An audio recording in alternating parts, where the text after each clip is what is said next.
Hey everybody, today is day 9 of NTI, and let's look at your work for today. Okay, like normal, your options are to complete the worksheets or to complete the digital options. I'll be going over the paper with you. For math, for your digital option, you can use Freckle for math practice, Freckle for reading or vocabulary, Mission US in a paragraph for social studies. And then for writing, you could turn it in by writing it digitally. And then there's also an online Apple option. Here's our contact info. Make sure you're trying Dojo first, though that's usually what I'll receive quickest. But obviously, you're welcome to email us. Okay, for reading, you're reading a selection called Walk the Plank from ReadWorks. And then there are questions that you need to answer. Then there's a needs and wants T-chart, and you'll read the situations and then determine if they're needs or wants. If you do not have scissors and glue at home, that's fine. Just go ahead and write out if you want to number each situation, so like 1, 2, 3, and then do needs and wants and put the numbers underneath. That would work too, just as long as we can tell that you know the difference between needs and wants.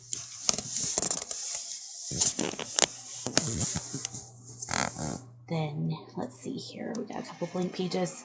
Okay, for writing, you are writing a personal essay.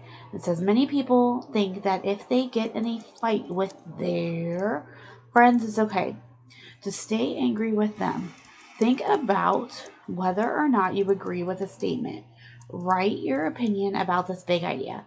Think of stories from your own life that you could use for support of your opinion. Use everything you know about good writing, a piece that shows your best work. Okay, so for this, make sure you're writing your 5 paragraphs like you're supposed to for on demand. Your first paragraph being your introduction, which will have your hook, and then your 3 ideas you're going to be sharing. And then this even reminds you for one of your body paragraphs to make sure that you use an example or a flashback. And then you have the option of doing a fact or statistic with your other 2 paragraphs. And then you write your conclusion where you'll sum it up, remind us of your 3 ideas, and close it out. Okay, and then like I said, you can either write that on lined paper or you can do that digitally. And then for math today, you have number lines. It's called What's My Size? And then you are going to look at the fraction bank down here and determine if the fraction is less than 1/2, equivalent or the same as 1/2, or greater than 1/2. Okay, and then what's nice here is it does have the number lines to show you what's equivalent. So like 1/2, 2/4, 4/8, and 8/16 are all the same. 1/4, 2/8, 4/16, and then this shows your holes here. So if I'm looking right away, I see a hole. That's 4/4, which is 1. So I know that that would be greater than 1/2 because it's whole. I'd write 4/4 here. Okay, then half. Okay, that one's pretty simple. You'd put it right there because it is a half. 1/8. Okay, is that less than a half, equivalent to a half, or greater than a half? I can go and I can look right up here on this number line and see, okay, 1/2's here, 1/8's here. That's definitely less. Okay, so all of the fractions as I'm looking here are actually up right here. Okay, so if you need to look at the number lines to determine that, perfectly fine. If you're able to reduce the fraction and to simplest terms and compare them, you're welcome to do that as well. It's whatever works best for you here. Then for apples, you have library. You can read your library book or another book at home for 20 to 25 minutes. If you have your EPIC code, you can do the getepic.com and get a book from there too.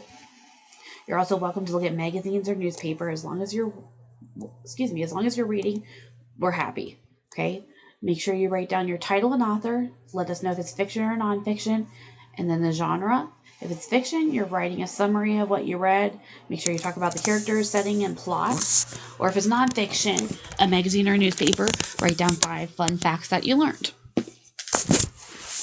If you'd rather work digitally, you can do another session of Mission US. Okay. Now, they also want you to do another summary paragraph here. Just a reminder though, if you choose to do Mission US, you need to do 2 separate 30-minute sessions. That way you're not double dipping, and you make sure that you're answering questions for Mrs. Wells and for Mrs. Manley as well. Okay, so if you have any questions about working for library, Mrs. Wells is available through email. There's a Facebook page for our library that you could contact her on, as well as email. Hers is beth.wells@scott.kyschools.us. Have a great day. Get to reading, get to working, and let me know if I can help you in any way.